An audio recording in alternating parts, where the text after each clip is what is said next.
बिस्मिल्लाहिर्रहमानिर्रहीम। अस्सलाम वालेकुम स्टूडेंट्स, मैं हूं वाजिद अली कंबो, आपका chemistry teacher. Student, second year chemistry chapter 10 और आज हमारा टॉपिक है differentiate between SN1 and SN2 reactions. तो आइए हम आगाज करते हैं। माय डियर स्टूडेंट, आज हम स्टडी कर रहे हैं differentiate between SN1 and SN2 reactions. Examination point of view से ये बहुत बहुत इंपॉर्टेंट है और ये कई दफा बतौर लॉन्ग क्वेश्चन स्टूडेंट आपसे पूछा गया है। माय डियर स्टूडेंट, अगर आपने SN1 और SN2 दोनों लेक्चर बड़ी एहतियात से सुने हैं, याद किए हैं, कंसेप्चुअली समझे हैं, तो ये बातें आपको आज का लेक्चर समझना कतई मुश्किल नहीं। मैं SN1 और SN2 रिएक्शन मैकेनिज्म जब समझाते हुए जो पॉइंट्स मैंने आपके साथ डिस्कस किए थे, उन्हीं पॉइंट्स को मैं आज दोनों के दरमियान बतौर डिफरेंशिएट इस्तेमाल करूंगा। मसलन आप पहले SN1 की बात करें, हमें इसकी डेफिनेशन आनी चाहिए। तो SN1 रिएक्शन की हमने डेफिनेशन क्या पढ़ी थी? हमने पढ़ा था the nucleophilic substitution reaction mechanism in which CX bond breakage and CNU bond formation occur one after the other in two different steps। हमने क्या कहा था कि CX bond breakage, CNU bond formation ये एक दूसरे के बाद होती है दो मुख्तलिफ स्टेप्स में। लेकिन अगर मैं SN2 उसकी डेफिनेशन की बात करूं तो हमने क्या कहा था? The nucleophilic substitution reaction mechanism in which CX bond breakage and CNU bond formation occurs simultaneously in single step। फर्क क्या था दोनों में? फर्क यह है कि इसमें हमने कहा था कि occur one after the other in two different steps, और उधर क्या कहा है? उधर हमने कहा है occur simultaneously in a single step। ये दोनों में। अब एग्जांपल पे आ जाओ। माय डियर स्टूडेंट, मैंने SN1 रिएक्शन में ये टर्शियल अल्काइल हैलाइड लिया, KOH से रिएक्शन करवाया, एक्वस KOH, और मेरे पास ये टर्शियल अल्कोहल बना। लेकिन जब मैंने SN2 की बात की तो मैंने ये मिथाइल हैलाइड लिया, KOH से रिएक्शन करवाया, और ये मेरे पास मिथाइल अल्कोहल बना। अब आ जाएं नंबर 3 पे, तीसरी जो बात या दूसरा पॉइंट कह लें, इसमें मैं ना मैकेनिज्म की बेस पे SN2 और SN1 दोनों को डिफरेंशिएट करता हूं। पहले आप SN1 का मैकेनिज्म की बात करें। माय डियर स्टूडेंट, हमने SN1 में पढ़ा था कि it takes place in 2 steps, और इसमें जो पहला स्टेप था that is actually the ionization of alkyl halide. My dear student, जब आपके पास ये टर्शियल अल्काइल हैलाइड, इसकी आयोनाइजेशन हुई, the reaction is reversible and you get the carbocation.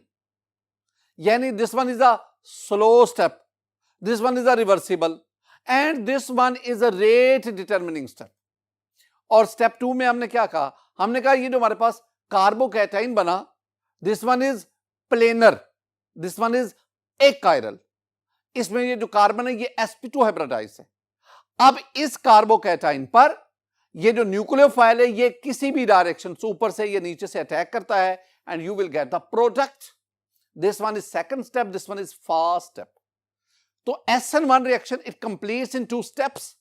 The first one is rate determining step, जिसमें सिर्फ alkyl halide involve है, और दूसरे स्टेप में कार्बोकैटायन पर न्यूक्लियोफाइल अटैक कर। दूसरी तरफ अगर आप SN2 रिएक्शन की बात करें, माय डियर स्टूडेंट, ये मेरे पास प्राइमरी अल्काइल हैलाइड, ये कार्बन जिस पे partial positive charge, this one is electrophilic carbon. अब होता क्या है? ये न्यूक्लियोफाइल इस कार्बन पर अटैक करता है। हमने ट्रांजिशन स्टेट पढ़ी थी जिसमें ये कार्बन, इसकी हाइब्रिडाइजेशन sp2 हो गई, इस कार्बन के साथ ये nucleophile attack, nucleophile partially bond formation हो रही है और कार्बन हैलोजन बॉन्ड की पार्शियल ब्रेकेज हो रही है। इस तरह ये हैलोजन हैलाइड आयन बनकर यहां से डिटैच हो गया और यूं आपके पास ये प्रोडक्ट बना। अब इसमें अगर आप देखेंगे तो इसमें ये अल्काइल हैलाइड और ये nucleophile both are involve in this step, this one is a single step, और यही स्टेप रेट डिटरमिनिंग स्टेप है। इसमें रिएक्टेंट के दोनों मॉलिक्यूल्स इन्वॉल्व है, अल्काइल हैलाइड भी इन्वॉल्व है, न्यूक्लियोफाइल भी इन्वॉल्व। एक और भी बात स्टूडेंट, ये जो SN1 है इसमें रिएक्शन इंटरमीडिएट यानी कार्बोकैटायन इन्वॉल्व है, लेकिन SN2 में कोई रिएक्शन इंटरमीडिएट इन्वॉल्व नहीं है। मैं आपको कई दफा समझा चुका हूं, ट्रांजिशन स्टेट और रिएक्शन इंटरमीडिएट अलग अलग चीजें हैं। ये जो रिएक्शन इंटरमीडिएट हैं ये क्या है, ये आपके पास कार्बोकैटायन, आपके पास कार्बेनाइन, कार्बीन है, these are various reaction intermediate. लेकिन ये जो ट्रांजिशन स्टेट है, ट्रांजिशन स्टेट हर रिएक्शन में इन्वॉल्व होती है। जब भी रिएक्टेंट प्रोडक्ट में कन्वर्ट होता है, transition state is involved in each step. लेकिन ये जो रिएक्शन इंटरमीडिएट है ये जरूरी नहीं कि ये हर रिएक्शन में इन्वॉल्व हो। स्टूडेंट नेक्स्ट पॉइंट पे आप आ जाएं, और वो है डायरेक्शन ऑफ अटैक। हमने SN1 में पढ़ा था, the nucleophile can attack on the carbocation from either direction. यानी ये देखें, आपके पास ये कार्बोकैटायन है, this one is a planar. अब इस कार्बोकैटायन को अगर आप देखेंगे तो न्यूक्लियोफाइल इधर से भी अटैक कर सकता है, न्यूक्लियोफाइल इधर से भी अटैक कर सकता है। अगर न्यूक्लियोफाइल इधर से अटैक करेगा आपके पास ये प्रोडक्ट बना, और अगर न्यूक्लियोफाइल इधर से अटैक करेगा फिर आपके पास ये प्रोडक्ट बनेगा। यानी आपके पास न्यूक्लियोफाइल कार्बोकैटायन पर किसी भी डायरेक्शन से अटैक कर सकता है। लेकिन अगर आप SN2 की बात करें, the nucleophile can attack on the electrophilic carbon from direction opposite to the leaving group. यानी ये अगर आप देखेंगे तो ये आपके पास ये न्यूक्लियोफाइल अटैक कर रहा है, न्यूक्लियोफाइल उस साइड से अटैक कर रहा है जो लीविंग ग्रुप के बिल्कुल अपोजिट है। स्टूडेंट नेक्स्ट पे जाएं, next is the stereochemistry. Stereochemistry, अगर आप SN1 की बात करेंगे, पहले आप इसको देखें। SN1 में न्यूक्लियोफाइल ने इधर से अटैक किया, ये प्रोडक्ट बना, दिस वन इज इन्वर्जन, इसमें इन्वर्जन ऑफ कॉन्फिगरेशन हो रही है। और अगर आप इसको देखेंगे इसमें रिटेंशन ऑफ कॉन्फिगरेशन हो रही है, यानी there is 50% inversion of configuration, 50% retention of configuration. Overall, you have the racemic form. You have a racemic mixture. लेकिन अगर आप SN2 की बात करें, SN2 में ये अगर न्यूक्लियोफाइल इधर से अटैक कर रहा है तो आपके पास जो प्रोडक्ट बनेगा उस प्रोडक्ट की कॉन्फ़िगरेशन रिएक्टेंट की कॉन्फ़िगरेशन से टोटली मुख्तलिफ है। जितने भी प्रोडक्ट के मॉलिक्यूल बनेंगे उन मॉलिक्यूल में कॉन्फ़िगरेशन रिएक्टेंट के मॉलिक्यूल से बिल्कुल अपोजिट है। This one is inversion of configuration. तो क्या बना, SN1 में there is 50% inversion and 50% retention of configuration, while in SN2 there is 100% inversion of configuration. My dear students, next हम बढ़ते हैं molecularity. Molecularity हम क्या कहते हैं कि रेट डिटर्मिनिंग स्टेप में रिएक्टेंट के जितने मॉलिक्यूल इन्वॉल्व होते हैं that is called the molecularity of that reaction. अब आप SN1 की बात करें, SN1 में हमारे पास दो स्टेप्स थे।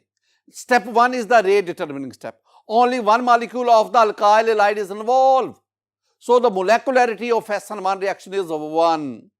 That is why this one is called unimolecular reaction. ये जो हम SN1 लिखते हैं इसमें जो 1 है, this one is the molecularity of the reaction. अब दूसरी तरफ आए, हमारे पास ये जो SN2 था, this reaction completes in a single step, और उस स्टेप में दोनों रिएक्टेंट के मॉलिक्यूल इन्वॉल्व है, यानी अल्काइल हैलाइड भी इन्वॉल्व है, न्यूक्लियोफाइल भी इन्वॉल्व है। Since two molecules are involved in rate determining step, so molecularity of SN2 is 2. This one is bimolecular reaction. और SN2 में ये जो 2 लिखा हुआ है ना, this one is actually the molecularity. Student, हम रिएक्शन काइनेटिक्स की तरफ बढ़ते हैं। अगर आप रिएक्शन काइनेटिक्स में देखेंगे ना तो SN1 की जो रेट इक्वेशन है वो क्या है, rate that is equal to K concentration of alkyl halide.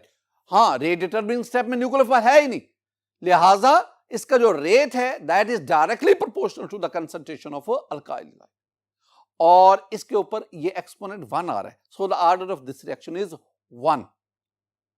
अब SN2 की तरफ आए, SN2 में रेट डिटरमिनिंग स्टेप में जो दो रिएक्टेंट है अल्काइल हैलाइड और न्यूक्लियोफाइल, दोनों की कंसंट्रेशन रेट ऑफ रिएक्शन को अफेक्ट करती है। लिहाजा मेरे पास ये रेट इक्वेशन बनी। अगर आप रेट इक्वेशन को देखेंगे स्टूडेंट, तो हमारे पास इसका जो ऑर्डर बन रहा है that is 2। This one is the second order reaction. Nature of alkyl halide, कौन से अल्काइल हैलाइड SN1 देते हैं? हमने आमतौर पर कहा कि tertiary alkyl halide preferably undergoes the SN1 reaction. इसी तरह secondary alkyl halide they also undergo. लेकिन अगर आप SN2 की बात करें तो मैंने आपको ये एक डाटा लिखवाया था कि मीथाइल प्राइमरी सेकेंडरी, लेकिन जो टर्शियरी अल्काइल हैलाइड है they are unreactive in SN2 reaction. My dear student, ये तमाम वो पॉइंट्स ऑफ डिफरेंसेस हैं जो आपने, अगर क्वेश्चन आता है ना differentiate between SN1 and SN2, आपने ये तमाम पॉइंट्स लिखने हैं। और ये वही सारी बातें हैं जो हम पिछले लेक्चर में SN1 और SN2 के लेक्चर में पढ़ चुके हैं। मैं कुछ नई बातें आपके साथ डिस्कस करना चाहता हूं। ये जो मैं बातें अब आपके साथ डिस्कस कर रहा हूं ना, ये सिर्फ और सिर्फ आपका कॉन्सेप्ट क्लियर करने के लिए, ये इनको आपने इनको सीखना है। जो याद करना था वो पीछे वाला वो टेबल ही था, इनको सीखना है। मैं SN1 और SN2 के बारे में कुछ बातें, पहली बात मैं पॉइंट ऑफ डिफरेंस लाना चाहता हूं ना। पहला डिफरेंस क्या है? The affect of structure of substrate, पहली बात करूंगा the affect of structure of. मैं अब इधर ना SN2 की बात करूंगा। माय डियर स्टूडेंट, SN2 में मैंने क्या कहा? मिथाइल ग्रेटर देन 1 नॉट यानी primary, that is greater than secondary, that is greater than tertiary. मैं आपको ना relative rate of reaction of SN2 बताता हूं, relative rate.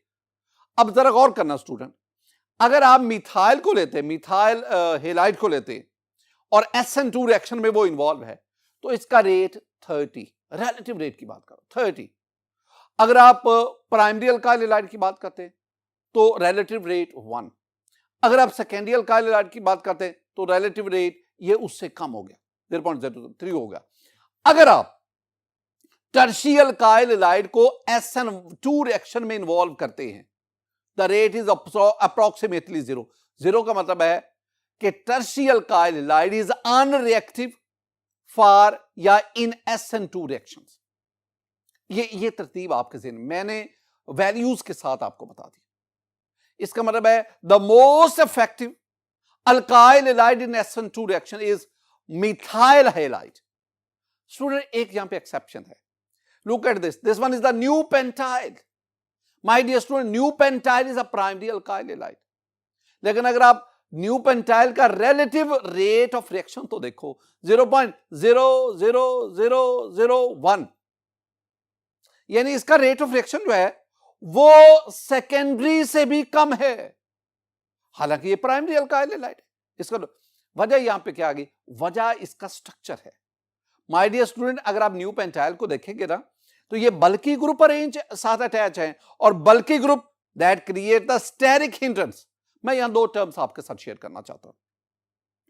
SN2 reaction, SN2 reaction में जो बुनियादी बात इंवॉल्व होती है, जो रेट को अफेक्ट करती है, वो दो चीजें, एक स्टेरिक अफेक्ट, एक स्टेरिक हिंड्रेंस। क्या? स्टेरिक अफेक्ट और स्टेरिक हिंड्रेंस। ये अगर आप इस ये फिगर को देखेंगे तो अब इसमें वाज़ेह नजर आ रहा है कि ये जो स्टेरिक अफेक्ट है ये किस तरह रेट ऑफ रिएक्शन उसको डिक्रीज कर रहा है। स्टेरिक अफेक्ट, ये जो स्पेस फिलिंग है, स्पेस फिलिंग उन एटम या ग्रुप्स की which are attached near the reactive site, इस स्पेस फिलिंग इफेक्ट की वजह से this one is called the steric effect. और स्टेरिक हिंड्रेंस भी यही है, यानी इससे मिलती जुलती बात ही है कि किसी न्यूक्लियोफाइल का जब वो इलेक्ट्रोफिलिक कार्बन पर अटैक करता है तो उसके रास्ते में जो रिटार्डेशन है, जो रुकावट है, जो हिंड्रेंस है स्ट्रक्चर की वजह से, that is called the steric hindrance. अब ये स्टेरिक इफेक्ट और steric hindrance both are factors which affect the rate of SN2 reaction. अब आप बढ़े SN1 की तरफ। माय डियर स्टूडेंट, अगर आप SN1 को देखेंगे ना, तो SN1 में फर्स्ट स्टेप में आपके पास कार्बोकैटायन बन गया। अब जो कार्बोकैटायन है ना, कार्बोकैटायन पर न्यूक्लियोफाइल अटैक करता है। अब वहां पे स्टेरिक हिंड्रेंस या स्टेरिक इफेक्ट फैक्टर ज्यादा इन्वॉल्व नहीं है। वहां पे क्या चीज इन्वॉल्व है? वहां पे इन्वॉल्व है स्टेबिलिटी ऑफ कार्बोकैटाइन। मैं कह सकता हूं rate of SN1 reaction is directly proportional to stability of carbocation. और आप जानते हैं कि जो अगर मैं ऑर्डर लिखूं, प्राइमरी कार्बोकैटाइन ये less stable then secondary carbocation, that is less stable then tertiary. तो जितना कार्बोकैटाइन स्टेबल होगा उतनी उसके लिए SN1 का रेट ज्यादा होगा। तो उसका मतलब क्या हुआ कि tertiary carbocation which is obtained from tertiary alkyl halide that is highly stable, लिहाजा tertiary alkyl halide undergo SN1 reaction. अब ये जो स्टेबिलिटी ऑफ कार्बोकैटाइन है, स्टेबल यानी कार्बोकैटाइन को स्टेबल करने वाले कौन से फैक्टर हैं? दो चीजें हैं, एक इंडक्टिव इफेक्ट और एक हाइपर कॉन्जुगेशन। पहले इंडक्टिव इफेक्ट क्या है? इंडक्टिव, जरा इसको देखें। इंडक्टिव इफेक्ट में आपके पास ये जो वो कार्बन जिस पर पॉजिटिव चार्ज है, वो कार्बोकैटाइन में वो कार्बन जिस पर पॉजिटिव चार्ज है, ये इसके साथ attach alkyl group sigma bond के जरिए इसको इलेक्ट्रॉन देते हैं। This one is called the inductive effect, यानी donation of electron through sigma bond is called the inductive effect. अच्छा, हाइपर कॉन्जुगेशन क्या है? हाइपर कॉन्जुगेशन ये आपके पास ना इथाइल कार्बोकैटाइन, इथाइल कार्बोकैटाइन, जरा गौर से देखो, ये कार्बन जिस पर पॉजिटिव चार्ज है ना, इस कार्बन के पास अनहाइब्रिड pz ऑर्बिटल है, और ये कार्बन जिसके साथ 3 हाइड्रोजन लगे हुए हैं, ये कार्बन sp3 हाइब्रिडाइज है, और ये कार्बन जिस पर पॉजिटिव चार्ज है ये sp2 हाइब्रिडाइज है। अब ये जो कार्बन जो sp3 हाइब्रिडाइज है, इसके पास 4 sp3 हाइब्रिड ऑर्बिटल हैं। अब ये हाइब्रिड ऑर्बिटल sp3 हाइब्रिड ये कंप्लीटली फिल्ड है, दो इलेक्ट्रॉन पेयर है। अब ये इलेक्ट्रॉन पेयर इस pz को ये ओवरलैपिंग के जरिए डोनेट करते हैं। This one is called hyperconjugation, यानी अगर इलेक्ट्रॉन को हम डोनेट करें through overlapping between filled hybrid orbital and unfilled या empty pz orbital, this one is called hyperconjugation, or donation of electron through sigma bond, that is called inductive effect. Both these factors they increase the stability of carbocation. तो इसका मतलब है कि जितने carbocation में ये carbon जिस पे पॉजिटिव, इसके साथ जितने अल्काइल ग्रुप ज्यादा अटैच होंगे उतनी उस कार्बोकैटाइन की स्टेबिलिटी ज्यादा, और जितनी कार्बोकैटाइन की स्टेबिलिटी ज्यादा होगी उतना वो कार्बोकैटाइन SN1 रिएक्शन की फेवर में जाए। दूसरी चीज student, the concentration and strength of nucleophile. पहले आप SN2 की बात करें माय डियर स्टूडेंट। अब SN2 का जो रेट डिटरमिनिंग स्टेप है उसमें न्यूक्लियोफाइल इन्वॉल्व है। इसका मतलब क्या हुआ? इसका मतलब हुआ जितनी आप न्यूक्लियोफाइल की कंसंट्रेशन बढ़ाएंगे उतना SN2 रिएक्शन का रेट बढ़ेगा। तो concentration rate of SN2 reaction is directly proportional to concentration of nucleophile. लेकिन अगर आप दूसरी तरफ देखिए, SN1 में जो रेट डिटरमिनिंग स्टेप है उसमें न्यूक्लियोफाइल का नामो निशान ही नहीं है, उसमें तो सिर्फ अल्काइल हैलाइड है। लिहाजा the concentration and identity of nucleophile does not affect the SN1 reaction. लेकिन फिर भी ज़हन में आप याद रखना कि जो स्ट्रॉन्ग न्यूक्लियोफाइल है, जो स्ट्रॉन्ग न्यूक्लियोफाइल है दैट फेवर्स SN2 रिएक्शन, और जो वीक न्यूक्लियोफाइल है दैट फेवर्स SN1 रिएक्शन। ये ज़हन में रखना। तीसरी बात, तीसरा पॉइंट स्टूडेंट, तीसरा पॉइंट जो है ना वो मैं सॉल्वेंट की बात करता हूं, अफेक्ट ऑफ सॉल्वेंट या solvent affect. My dear student, अगर आप SN2 की बात करते हैं ना तो polar aprotic solvent favours SN2 reaction. Polar aprotic solvent, मसलन एसीटोन, ये पोलर है, एप्रोटिक। एप्रोटिक का मतलब है जो प्रोटॉन नहीं दे सकते, I mean not protic, proton जो प्रोटॉन नहीं दे सकते। ये आपके पास ना DMF है, DMF, this one is also aprotic solvent, polar aprotic. ये आपके पास DMSO है, डाइमेथाइल सल्फ ऑक्साइड, ये भी पोलर एप्रोटिक सॉल्वेंट है। ये आपके पास HMPA है, ये जो मैं लफ्ज बोल रहा हूं ना, ये DMS हो गया, HMPA, ये आपके सिलेबस में नहीं है, लेकिन आपको समझना चाहिए all these are polar aprotic solvent and they favors SN2 reaction. अब SN1 पे आ जाए। SN1 में we need the polar protic solvent like that of water, like that of methyl alcohol like that of ethyl alcohol. These are polar protic solvent and they favors the SN1 reaction. My dear student, आखिरी जो चीज आपको मैं, that is the nature of leaving group. Leaving group, अगर मैं ना leaving group की nature दोनों SN1 और SN2 दोनों के लिए एक ही बात है. अगर मैं ऑर्डर बताऊं कि गुड लीविंग ग्रुप का ऑर्डर क्या है, order of leaving group of alkyl halogen, तो आपके पास आयोडाइड या iodine greater than bromine greater than chlorine greater than fluorine. इसका मतलब है कि आयोडीन अगर अल्काइल हैलाइड में कार्बन के साथ आयोडीन इन्वॉल्व लगा होगा तो वो आयोडीन आसानी से वहां से लीव कर जाएगा. लेकिन अगर फ्लोरीन होगा तो यानी अगर आयोडीन होगा rate of reaction SN1 SN2 दोनों रेट ऑफ रिएक्शन फास्ट होगा और फ्लोरीन की सूरत में वो रेट ऑफ रिएक्शन क्या होगा, बहुत स्लो होगा. अब ये भी याद रखना कि ये जो आयोडाइड आयन है I negative, this one is a conjugate base of HI that is the strong acid और उसका ये जो आयोडाइड आयन है ये उसका कॉन्जुगेट बेस है जो वीक है. तो इसका मतलब है अगर बेस वीक होगा तो that is a good leaving group, वो एक अच्छा लीविंग ग्रुप होगा. साथ ही साथ ना कार्बन हैलोजन बॉन्ड स्ट्रेंथ ये भी बताते, अगर कार्बन हैलोजन बॉन्ड स्ट्रेंथ कम होगी ये हैलोजन आसानी से कार्बन को लीव कर जाएगा, डिपार्ट हो जाएगा. माय डियर स्टूडेंट, ये कुछ पॉइंट्स थे जो मैं SN1 और SN2 के साथ आपके साथ चीता. मेरी दुआ है कि अल्लाह ताला आप पर अपना फजल फरमाए, अल्लाह ताला आप पर अपना करम फरमाए. अस्सलामु अलैकुम व रहमतुल्लाह.